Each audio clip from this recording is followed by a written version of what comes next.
مگر اس کی جو ریکوائرمنٹس ہیں، جو اس کا پیرافنیلیا ہے، وہ کیا ہم دینا چاہتے ہیں کہ پولیس کے پاس تو اختیار ہی نہیں ہے، کہ اختیار تو کہیں اور ہے، آرڈر تو کہیں اور سے آتے ہیں. بہرحال اب اس میں دلچسپ بحث یہ ہو رہی ہے کہ کیا امریکہ مدد کرے گا یہ پاکستان جو ڈوبی ہوئی اکانومی، جو این ایس سی کی کانفرنس ہوئی ہے اس میں بھی جو میجر ایشو تھا کہ جی قومی سلامتی معیشت سے جڑی ہوتی ہے، اگر معیشت دباؤ میں ہے تو قومی سلامتی بھی دباؤ میں ہوتی ہے، اور اپوزیشن ہے کہ وہ ڈیفالٹ کی باتیں کرتی ہے اور یہ بتاتی ہے کہ بینکرپسی ہونے جا رہی ہے، جمہوریت سارا. تو اس میں کہا جا رہا کیا امریکہ ہیلپ کرے گا؟ تو میرا خیال ہے کہ امریکہ ہیلپ کرے گا، مگر بہت سے لوگوں کا خیال ہے کہ امریکہ ہیلپ نہیں کرے گا. اچھا ایک بات ذہن میں رکھیے گا کہ اگر یہ جنگ ہو رہی ہے جو ہوگی، جیسے کہ میں نے کہا کہ جب اسٹریٹجک وڈرال ہوگا اور فتح مبین کے نعرے لگ رہے تھے تو ان پروگراموں میں دعوے سے کہتا ہوں کہ درجنوں پروگراموں میں کہا گیا کہ یہ ادھورا کام جو امریکہ چھوڑ کے جا رہا ہے یہ آپ نے پورا کرنا ہے. اب آپ جائیں گے وہاں لڑنے کے لیے، اور دنیا سپورٹ کرے گی نہیں کرے گی ایک الگ بحث ہے، مگر امریکہ کرے گا، میرا یہ یقین ہے. اور یہ کام آپ ہی کے ذمے ہے اب، اور امریکنز نے طے کر لیا ہے کہ ہمارا ان کا کام تو یہ پچھلے پروگرام میں بتا چکا ہوں سارا. بہرحال تو یہ کام آپ نے کرنا ہے. اچھا ایک بات ذہن میں رکھیے گا، اپنی پوری تاریخ دیکھ لیں کہ جمہوریت اور جنگ ہم جیسے ملکوں میں ساتھ نہیں چلتے، یہ ممکن ہی نہیں ہے. ہر دور میں اٹھا کر دیکھ لیں، جب ہمارے ہاں جنگ ہوئی، کوئی سی بھی جنگ ہوئی، اس میں جمہوریت نہیں ہوئی گئی، اس سے پہلے ہی اسے صاف کر دیا گیا. اور اس خطے کے عالمیہ کہہ لیں یا اس ملک کے ریاست کے وجود کا ریزن کہہ لیں کہ یہ بنایا ہی شاید اس لیے گیا تھا. یہاں کی فوج، اسے کرائے کی فوج کہتے ہیں نا، اللہ، امریکہ اور آرمی، جو ساری چیزیں ہیں وہ آپ کو یہاں ذکر کرنے کی ضرورت نہیں ہے.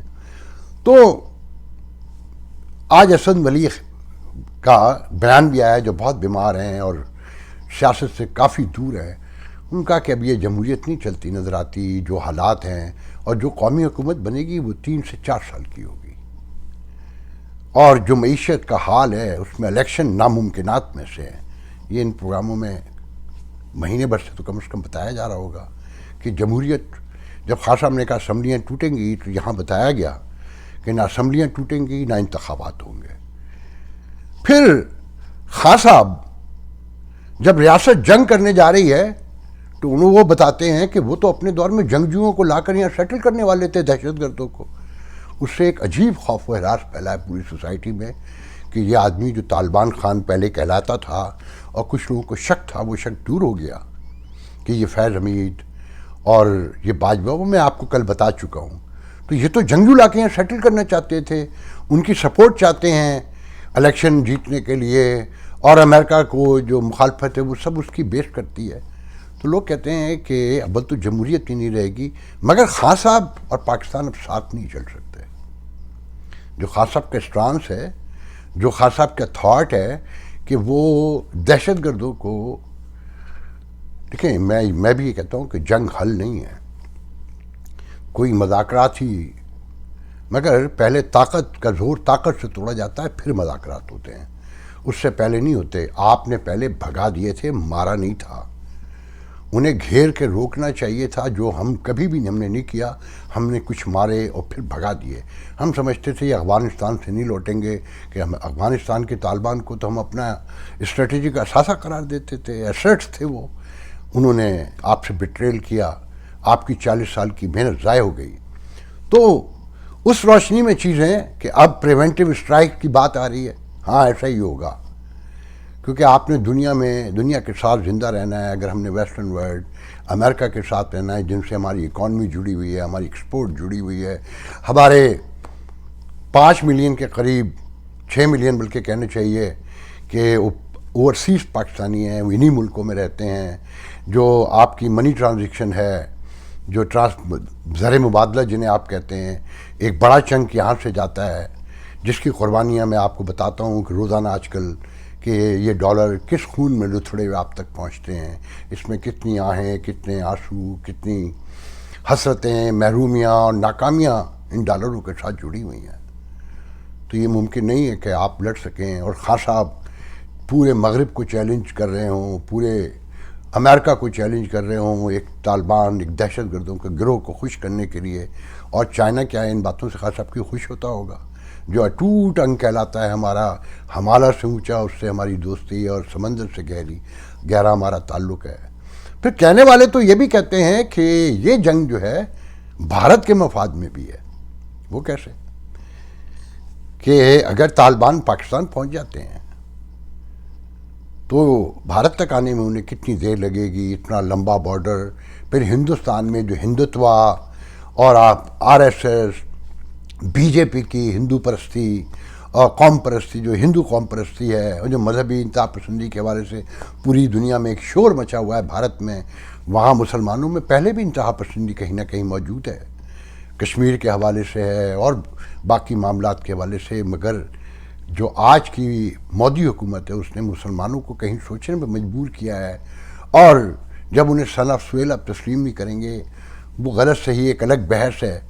تو وہاں بھی یہ خطرہ ہے کہ یہ ذہن میں رکھیے گا اگر ہندوستان پہلا مسلمانوں کا سب سے بڑا ملک نہیں تو دوسرا لازمی ہے، مگر بحث یہ ہے کہ جی پہلا مسلمان ملک جو ہے دنیا میں سب سے بڑی آبادی ہندوستان میں ہے. تو یہ بھارت کے مفاد میں بھی، اور کہتے ہیں کہ بھارت اپنی سرحدیں محفوظ رکھنے کے لیے امریکہ کے ساتھ، یورپ کے ساتھ، وہ بھی پاکستان کو چپ کر سکتا ہے کچھ، کیونکہ اس کے اپنے مفادات ہیں، مگر ایک سرٹن لمٹ میں رہے گا. تو خان صاحب جو ہیں وہ تو ویسے ہی eliminate نظر آتے ہیں. اس کا طریقہ کار کیا ہوگا، نیالی، جیل. اور کچھ لوگ تو یہاں تک کہتے ہیں کہ خان صاحب اگر جب پاکستان کے ساتھ نہیں چل سکتے تو یہ ممکن نہیں ہے کہ جیل میں رکھا جائے، باہر بھیج دیا جائے. باہر کون قبول کرے گا جو طالبان کا حمایتی ہو؟ تو پھر ان کو خاموش کرانے کا آخری واحد طریقہ دنیا میں ایک ہی ہے. علامہ الحفیظ رحم کرے میرے مالک کہ ہم کتنے لوگوں کی جانیں لیں گے، کیسے لیں گے. ہمارے لوگ سمجھتے کیوں نہیں ہیں کہ ہمارے یہاں تشدد آخر انتہا پر پہنچا ہوا ہے، مگر ہمارے لوگ سمجھ کے بھی نہیں دیتے زندگی کے معاملات کو. تو قومی حکومت کے بارے میں یہاں میں یہ عرض کر دوں کہ قومی حکومت اگر بنے گی، امریکہ مدد کر رہا ہے تو قومی حکومت بھی امریکہ کی ہوگی. یہاں کچھ انفارمیشن بھی ہے اور اس میں تجزیہ زیادہ ہے. کہتے ہیں کہ جو قومی حکومت 3-4 سال کی جب بھی بنے گی، اگر یہ حکومت ابھی ٹوٹ جاتی ہے کسی بھی مسئلے پر، ایم کیو ایم اپنا ووٹ وڈرا کر لیتی ہے، باپ اگر وڈرا کر لیتی ہے اور کوئی نئی کہانی ہے اچانک، وہاں تو اچانک واقعات ہوتے ہیں نا. کہتے ہیں تیاریاں مکمل ہیں اور اس پر خاموشی سے کام ہو رہا ہے. آن بورڈ ہے حکومت بھی، اسے بھی بتا دیا گیا ہے، سمجھا دیا گیا ہے، اس میں سے بھی کچھ لوگ شامل ہوں گے. تو وزیر اعظم ہو سکتا ہے امریکہ سے آئے، اگر وزیر اعظم نہیں تو وزیر خارجہ ضرور آئے گا. میں نے پہلے بھی اشارہ کیا تھا، آج نام لے دیتا ہوں کہ وہ ہیں حسین حقانی، جو اسٹیبلشمنٹ سے تھرو ہو چکے ہیں، جس کے بہت سی گواہیاں پاکستان سے نجم سیٹھی، مجیب الرحمان شامی سے لے کر بہت سارے ٹیلی ویژن اینکر دے چکے ہیں، خبریں آ چکی ہیں. آج اس حسین حقانی نے، خان صاحب نے جو کل بیان دیا ہے کہ میرے خلاف لابنگ کرتا تھا حسین حقانی باجوہ کے کہنے پر، تو آج حسین حقانی نے اسٹیٹمنٹ جاری کیا ہے کہ وہ کورٹ آف لا میں لے کر جا رہے ہیں جناب محترم عمران خان صاحب کو، کہ ان کا کہنا ہے حسین حقانی کا کہ جس فرم کو انہوں نے لابنگ کے لیے ہائر کیا، اس فرم کے لیے انہوں نے صرف سوشو پولیٹکس اور اکنامکس آسپیکٹ میں کچھ ریسرچ ورک کر کے دیا، جو امریکہ میں قطعی طور پہ قانونی طور پہ لابنگ نہیں ہے، ایک ورک ہے ریسرچ ڈیٹا کلیکشن کا جو میں نے کیا ہے. اور خان صاحب نے یہ میرے خلاف پروپیگنڈا بند نہیں کیا تو میں انہیں کورٹ آف لا میں لے کر جاؤں گا. یہ آج کی تازہ ترین اپڈیٹ ہے. وہ حسین حقانی وزیر خارجہ ہو سکتے ہیں، اور کہنے والے یہ کہتے ہیں کہ امریکہ اور پاکستان کے درمیان اس جنگ کے پورے سینیریو میں جو معاملات طے کیے ہیں وہ حسین حقانی نے کروائے ہیں. اور جو ملاقاتیں کہا جاتا ہے کہ اجیت ڈوول جو سیکیورٹی نیشنل سیکیورٹی ایڈوائزر ہیں بھارت کے، ان سے جو باجوہ کی اور محیط پیرزادہ کی اور فیض حمید کی، محیط یوسف کی اور فیض حمید کی ملاقاتیں ہیں، مجھے نہیں پتا کہ ان میں سے کتنا سچ ہے. یہ ملاقاتیں حسین حقانی نے کروائیں. یہاں پر بھی ارینج جو باجوہ صاحب آئے تھے وہ دورہ محترم جناب حسین حقانی نے کیا، اور یہ کمٹمنٹ بھی حسین حقانی نے پہنچائی ہے کہ اگر طالبان کے خلاف امریکہ جو سمجھتا ہے کہ یہ دہشت گرد وہاں جمع ہو رہے ہیں، داعش ہے، تو خبریں موجود ہیں، طالبان اور وہ حملے بھی وہاں اراؤنڈ میں بھی کر رہے ہیں، باہر بھی نکل سکتے ہیں پہلے کی طرح، القاعدہ بھی وہاں پر موجود ہے. تو حسین حقانی نے کہا جاتا ہے، یقین دلایا گورنمنٹ آف پاکستان کو کہ امریکہ فلی انڈوز تو کرے گا ہی، معاشی ہیلپ بھی کرے گا. اور جیسے پہلے کولیجن فنڈ سے پتہ نہیں کیا وہ ساری چیزیں میرے آپ کو سب کو معلوم ہے کہ جناب ویپن سے لے کر مطلب پیسے آئیں گے، مگر کچھ لوگوں کا اصرار ہے کہ نہیں اب ایسا نہیں ہوگا، اس پیمانے پہ نہیں ہوگا، ہاں کہیں تھوڑا بہت ہوگا. اب چائنا کیا جسے اس خطرہ ہے، اس کا سی پیک گوادر اور اس کے اپنے صوبے سنگ کیانگ میں طالبان اگر پینیٹریشن کرتے ہیں، بلوچ مل گئے ہیں جو سی پیک کے خلاف ہیں، گوادر پورٹ پہ چائنا کی ایکٹیویٹیز کے خلاف ہیں، کراچی میں جو ایکٹیویٹیز ان کے خلاف ہیں، تو چائنا اس کے لیے پیسے خرچ کرے گا. یہاں پر بھی کویشچن مارک لگاتے ہیں لوگ کہ تازی جو رپورٹس آئی ہیں اکنامک ورلڈ کی کہ یہ خوفناک 2023 میں ریسیشن آ رہا ہے، آدھا یورپ معاشی طور پہ برباد ہو جائے گا، مہنگائی کا طوفان آئے گا امریکہ سمیت پوری دنیا میں، اور چائنا کی اکانومی بھی مزید سکڑے گی جو آلریڈی کرونا کا شکار ہے، اور کہتے ہیں کہ اس سال کوئی 25 سے 30 کروڑ لوگ جو کرونا کا آپ شکار ہو سکتے ہیں، اس کی سپلائی بند ہو سکتی ہے پھر، اور اکنامک جو ریسیشن ہے جو آلریڈی پوری دنیا میں آ رہا ہے، خوفناک آ رہا ہے، اس میں چائنا سب سے پہلے شکار ہوگا. تو کیا وہ پاکستان کی مدد کر سکے گا؟ یہ سارے وہ سوالات ہیں جس کا ابھی کسی کے پاس جواب نہیں ہے. مگر ایک بات طے ہے کہ اب یہ جمہوریت پاکستان میں، پہلے تو دیکھیں ذہن میں رکھیں یہ جمہوریت ہی نہیں ہے.